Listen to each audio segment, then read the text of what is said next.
Welcome to Ask the Tech Coach, brought to you by the TeacherCast Educational Network. If you are in charge of professional development and looking to build an innovative digital learning experience, this is the podcast for you. Join us each week as we uncover strategies that tech coaches are using to drive their digital transformations one classroom at a time. And now for your host, with over 2 decades of experience working with tech coaches and ed tech companies from all around the world, Jeff Bradbury. Hello, everybody, and welcome to the TeacherCast Educational Network. My name is Jeff Bradbury. Thank you so much for joining us today and making TeacherCast your home for professional development. This is Ask the Tech Coach podcast, episode number 198. We are one more week away from celebrating all things education, professional development, and so much more down in New Orleans at the ISTE Conference. I am looking forward to so many things. We're going to talk all about those things today. One of the things I'm looking forward to is getting a chance to see my good friend and co-host, Sue Vincent. Sue, how are you today? Welcome back to Ask the Tech Coach. Well, I'm excited to be back, and summer has definitely arrived down here in Kentucky. We have hit 95 degrees, and I was looking ahead at the weather in New Orleans, and it's not going to be much different. But yes, I'm looking forward to seeing you in person and a couple of our guests that we're talking to today, meeting them in person. We were just having a conversation before recording and talking about getting to meet each other. There are so many great things happening. This show is going to be releasing on June the 20th. Again, one more week to go. Today is my first official Monday of summer vacation. I am looking forward to a great time with the kids, having a good time, helping my kids get into, wait for it, 3rd grade. That's right. The Edu triplets are going into 3rd grade. But Sue, today we're talking all about the coaching experiences that are going to be happening at ISTE. I know for myself, I'm looking forward to so many things. I'm looking forward to seeing people. I'm going to be doing a session on Sunday for Microsoft, doing a session on Monday for Google, doing a podcasting session at an ISTE playground on Tuesday. We're going to be putting all of the schedules out for all of our coaching stuff sometime this week over at AskTheTechCoach.com, so check that stuff out. Sue, what are you looking forward to?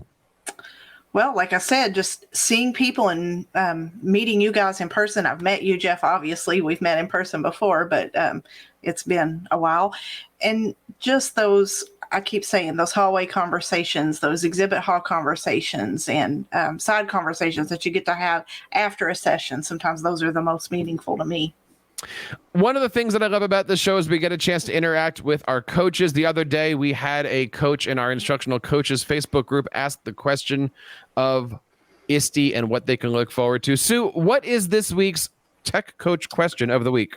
So our big question of the week is, what are some good coaching sessions that I can attend at the ISTE conference? Such a good question. I've noticed that there are so many coaching sessions this year at ISTE. Many of them are actually going to be happening on Wednesday.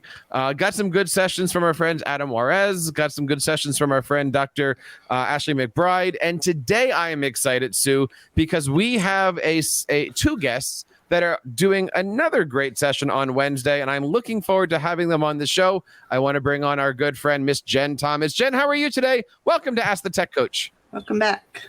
Thanks, guys. I'm excited to be back, and I'm super excited about ISTE. If I can get acclimated to the heat down there, as I'm coming from the Northeast, so that should be interesting. But I am very excited to go down, and not only going down, but presenting with my tech soul sister, as I call her.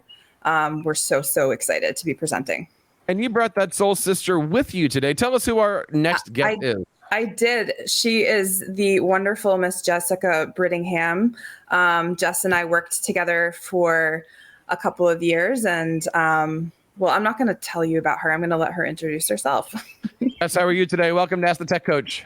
Quite well. Thanks, Jeff. Thanks for having me. Nice to meet you virtually, Sue and Jeff.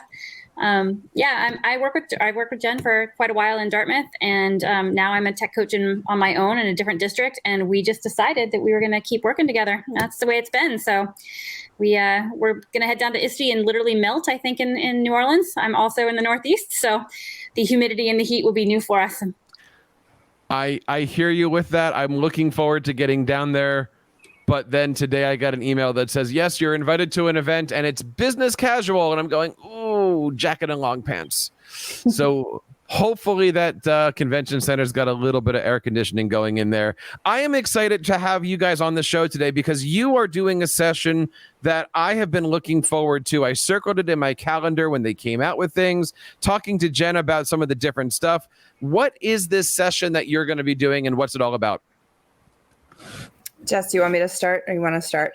You can start. Okay, I'll start. Wait. We share a brain, so sometimes we don't know who should start talking. So just a little bit of a backstory about our relationship. When I started at Dartmouth High School in Massachusetts, I was the instructional technology coach and still am the instructional technology coach. And Jess was a phenomenal English teacher. And the first time I met her, she came up to me and introduced herself and said, "Hi, I'm Jess. I interviewed for your job, but I'm glad that you got it." So a little bit of an awkward moment. We got through it. I think I apologized or something like that. And then we just were joined at the hip from then on. I mean, the collaborative relationship that we've had with project-based learning and blended and personalized learning and so many things. We've done so much together in really 2 years, two years that were completely COVID years too. Mm-hmm. So that really amped up our project-based learning. And just when you find that person, it's like you hold on and you never let go. So that really is literally what has happened with us. So now we've stayed close. Obviously, we're both in the same role in different districts. And we've been able to collaborate and create basically this survival guide for tech coaches. And our session aims to give in an hour, give our participants and even those who aren't able to come, we have a Google site that we are going to be sharing at the time of our presentation, the resources that they need from August through July, and walking them through everything from building relationships with teachers to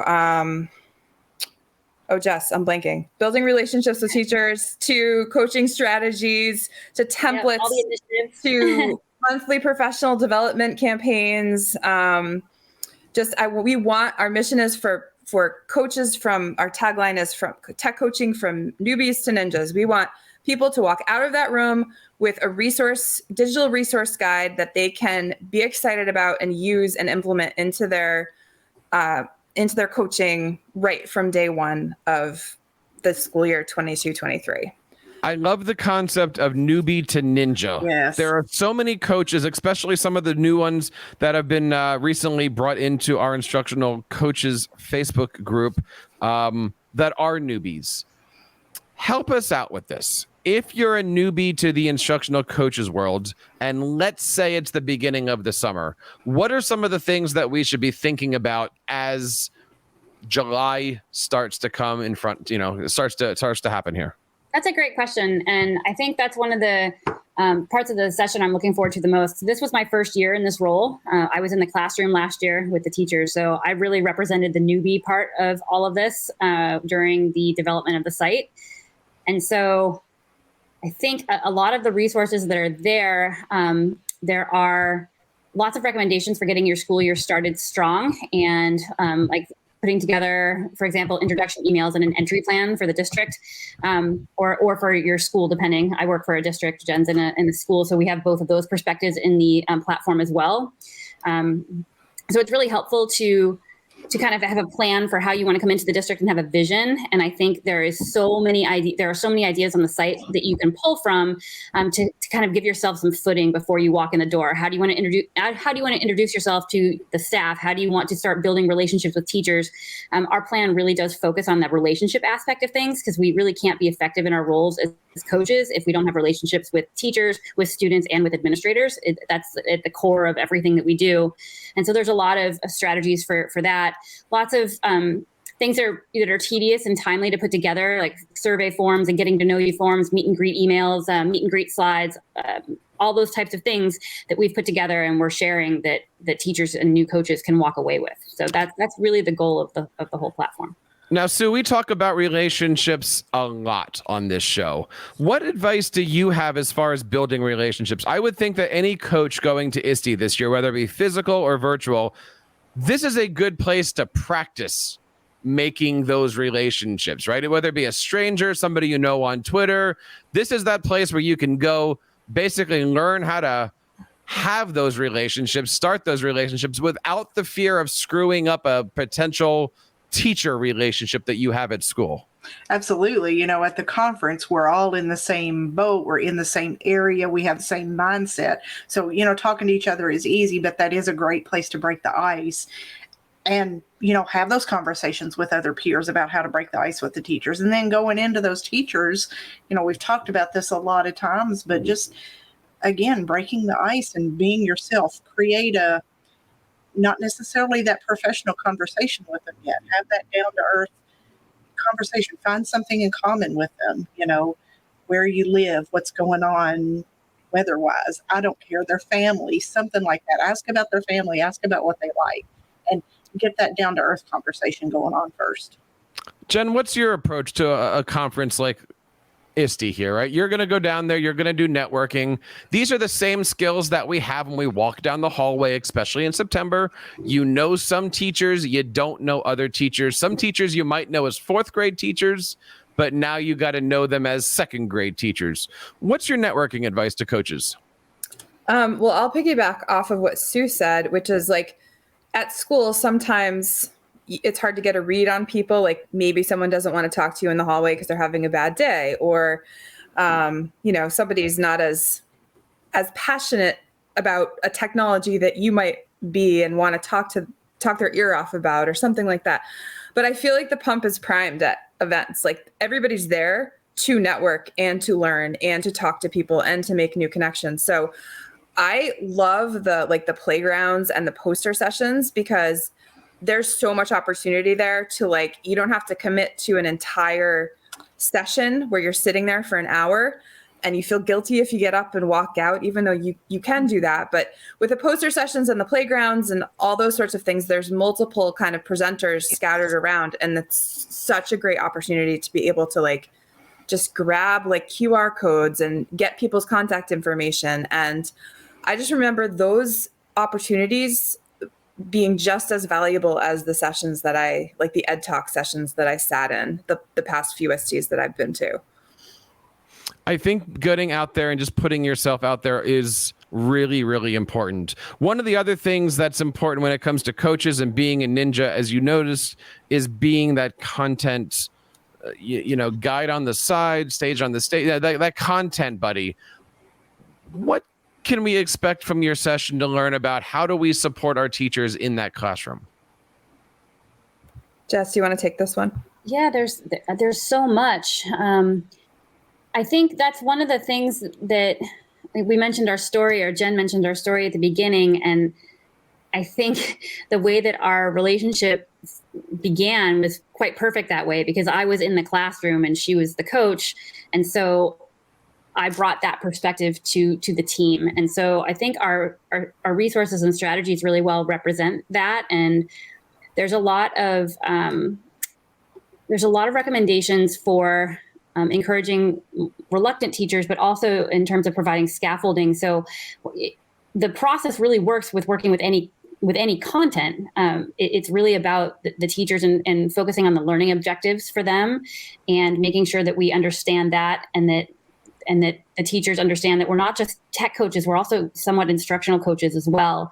And that the technology part of our title, I think, sometimes can be a little misleading to some teachers who don't understand what we actually do in the coach's role. That, we end up being tech supporter. They think that we're going to fix Chromebooks for kids. And while we can do that, we're really about getting into the classroom and working with kids and impacting instruction. And that is really at the core of the tech coach role. So I'm sitting here looking through Jess and Jen's site that they're using for their ISTE presentations. I'm getting a little sneak preview here. And, so we're talking about coaching relationships, and we build those. And then, ladies, I see one of the other sections in your site about the culture. So talk a little bit about some of the things you all have done and maybe have included here in this presentation about building the coaching culture. So I think Jess touched on this a little bit earlier, but the relationships is the foundation, but having your teachers and your admin especially understand what your role is the other leg that you need to stand on in order to be a successful instructional coach.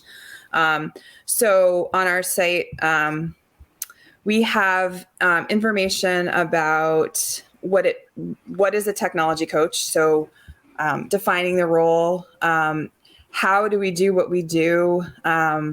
And then, of course, this is all from our own experience. So I'm sure there's many other ways that other coaches approach it, but we've also given some examples of like graphics. So I have a coaching services menu where I give them, options like, would you like new ideas too? And I list a bunch of things. Do you not really even know what you want to do? Here are some things that we could work on together. Just showing them examples of what the coach can offer you. Because like Jess said, I don't think that sometimes teachers don't know what you do. So I think defining that is extremely important.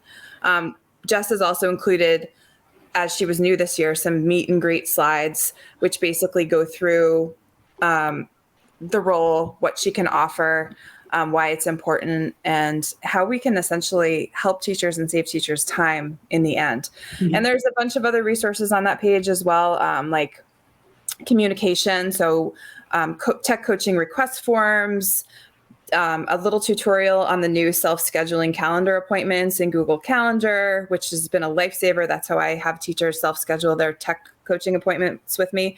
How Jess manages multiple buildings because she's dealing with 3 buildings plus central office. So how her workflow looks like in a multi-building district.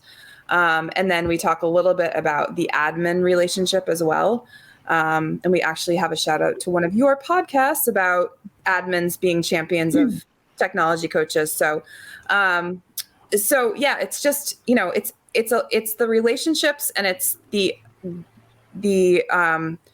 reminders, and the really making sure that your teachers understand what you do and what you don't do. I don't want to say don't do, but like Jess said, if I can't fix something in 5 minutes, then it's probably not something that I am gifted enough to be able to do, and I'm going to pass that along to somebody who can help you. Yeah. These are great resources. I think our materials are helpful too, in that not all coaches who are starting are necessarily entering a position where the coaching role is established. So that was a situation in my district this year where there were no coaches. I was the first. And so I was entering a district where nobody there had any idea how to work with me. And I had to set the tone for all of that. So there can be a brand new coach in an already established role, but then there can also be a district that doesn't have the role at all. And so I think those resources are helpful in both of those scenarios. One of the resources that you mentioned, and I'm bringing this up because we talk about this often, is coaching newsletters. It's the beginning of the school year. People are starting to look at that. They want to get organized. What's your philosophy on newsletters? I think they're okay. I haven't had great success with the number of views that I wish I had. And I'll let Jess speak to this too, but I just try to stay consistent with them. And, it would be easy to like stop doing them if I'm only getting, 30 views every month. I tried to put out a monthly newsletter and curate resources, and have a teacher shout out every month. And this was actually the first year that I did that consistently. So I liked getting into the habit of it. I'm going to continue doing it next year to see if it sticks a little bit more. Jess, I don't know if you have anything you want to add. I feel like you might have had a little bit more success with those newsletters in your district this year than I did. I'm not sure I would say more success. Out of the close to 300 teachers in my district, I was really excited about 67 views this month. So but they weren't the longest that I would have liked. I put a lot of thought into putting them together, but I think it's important to be consistent in communicating. And that's really one of my objectives behind them. I typically try to communicate with my teachers in 2 or 3 or sometimes 4 different ways so that they get the information. Not all teachers are great about checking their email regularly. Not all teachers are great about reading the newsletters, but hopefully if I can hit them from 3 or 4 different angles, all of the information will get out somehow and I will have reached everyone. And that's really the primary objective. And for you newbie coaches out there, again, we're going back to that newbie thing, and Jen and Jess may cover this more, is, you have to get that routine going, get that established, and don't give it up after you only have a small amount of views. Stay with it and, promote it, find different ways, whatever works for you. For me, a written newsletter really never really worked for me, but my video YouTube channel has worked much better. So, your own personality is going to determine what's going to work best for you in your own situation. I think it's important to think about building too. So for new coaches, you can't do everything all at once, right? This was my first year in the role. So I would have loved to have done a YouTube channel, or I would have loved to have done more video tutorials this year on things that I wanted to do, but you have to take, small steps. And so you can have a 3-year plan in your head of how you want to roll things out. And that's kind of where I am, mentally. I have a plan to do a little bit more next year. And so we have to be really aware of the fact that we can have all of these wonderful ideas, but you have to go slow and steady sometimes too, so that you're consistent and thorough with what you do roll out. One of the other things that you mentioned are your SMART goals. Talk to us a little bit about that. So the SMART goals was one of several what we decided to call coaching campaigns. So there's a page on the site that has basically outlines a year in the life of a tech coach, which we actually put into practice this year. So Jess and I actually did a lot of the things that you'll see on the site because we wanted to test them. And also it was killing 2 birds with 1 stone, like creating this coaching plan and also, getting ready for ISTE and to be able to share and to be able to do the PD with our own teachers to test it out. So the SMART goals is our September coaching campaign. And what those are SMART goals that are all centered around some type of working with the tech coach in your school or district. They're pre-approved SMART goals. So the admin and us as the tech coach have pre-approved them, so teachers don't even have to write them. So we've written them out for them. There's, commit to at least 1 coaching cycle with your instructional technology specialist, become Google certified. Just what were some of the other ones?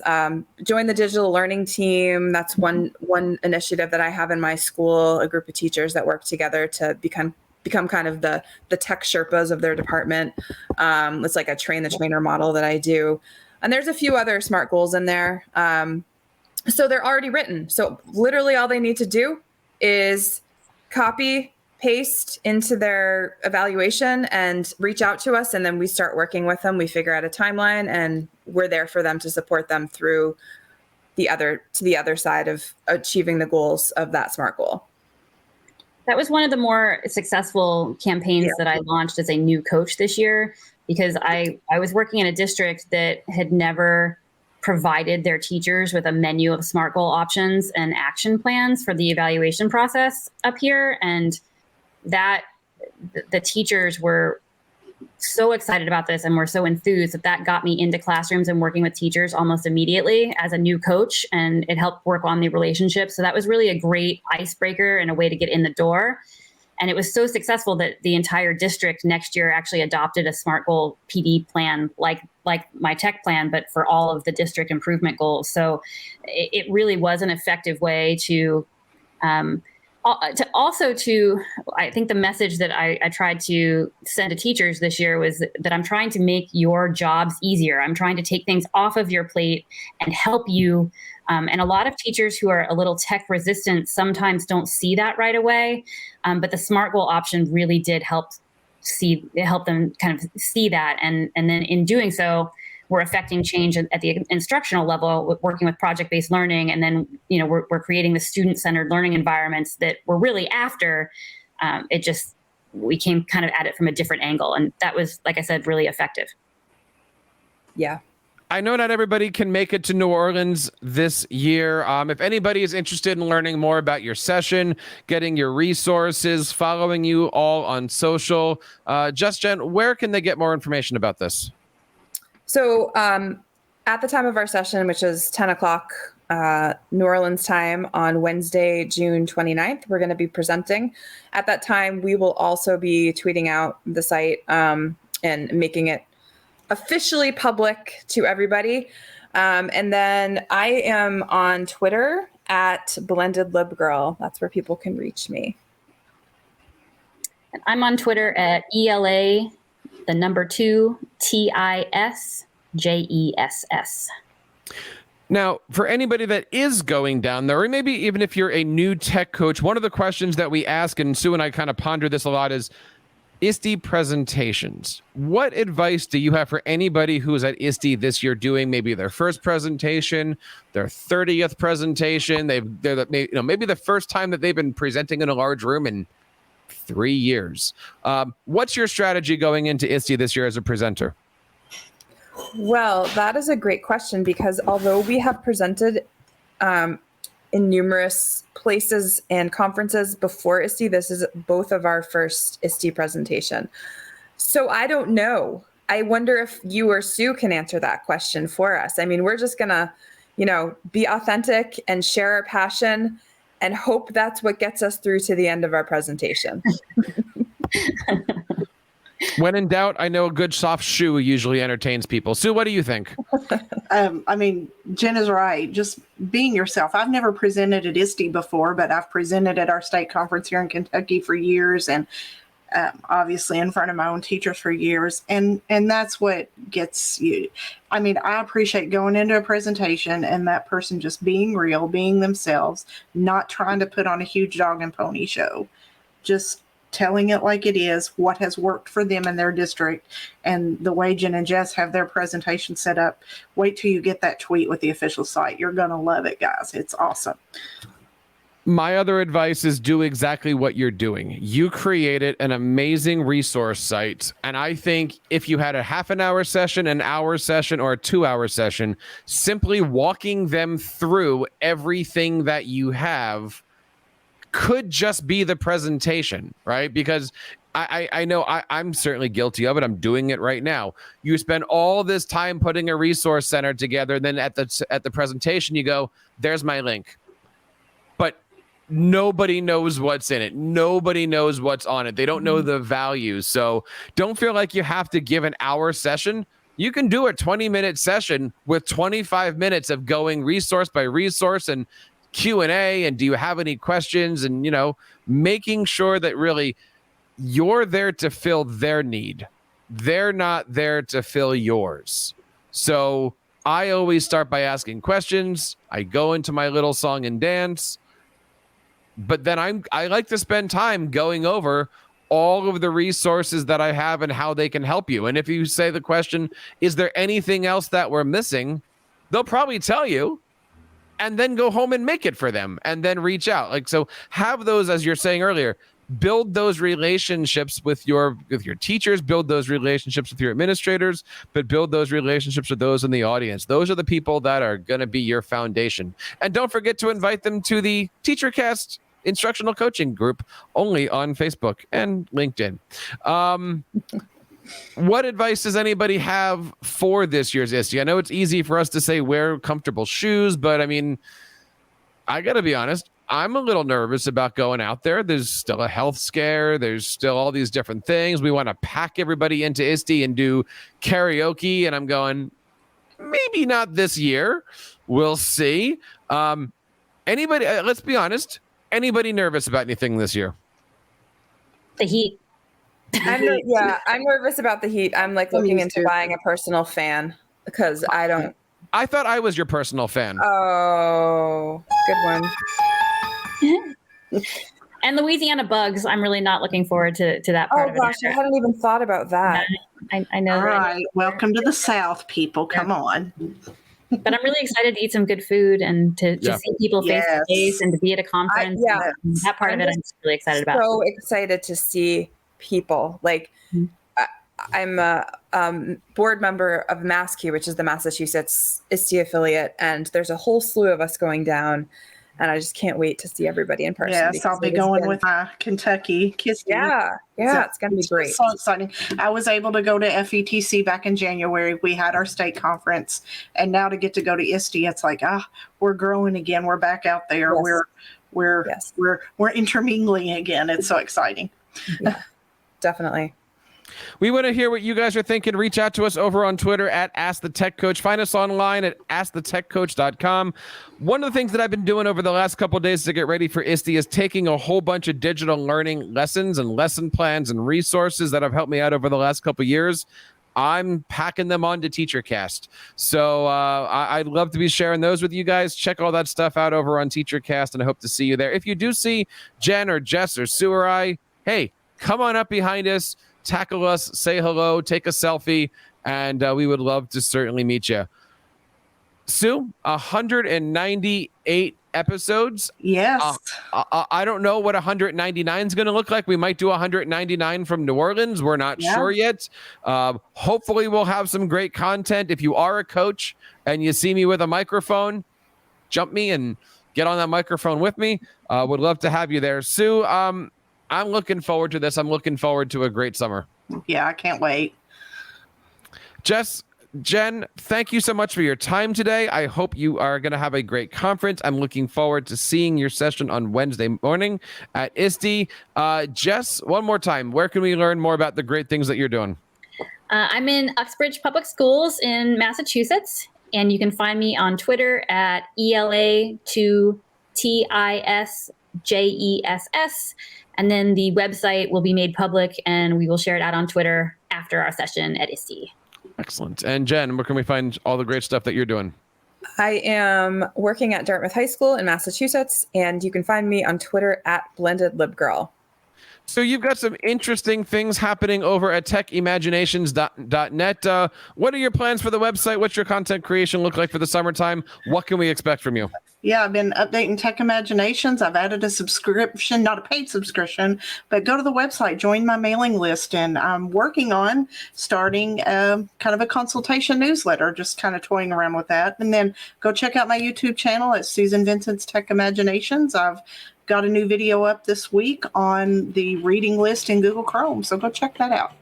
And of course, all the great stuff, again, is going to be over at AskTheTechCoach.com. We got a great stuff going on over the summertime. ISTE's next week, and we're going to come back and tell you about all of the great things happening live here for instructional coaches. If you'd like to be a part of our membership site, it is absolutely free. You can go over to AskTheTechCoach.com. Join our group over on Facebook. We are almost approaching 550 instructional coaches. Or if you want to get a little bit more serious, you can join our LinkedIn group as well. And that wraps up episode number 198 of Ask the Tech Coach on behalf of Jen and Jess and Sue and everybody here on TeacherCast. My name is Jeff Bradbury, reminding you guys to keep up the great work in your classroom and continue sharing your passions with your students.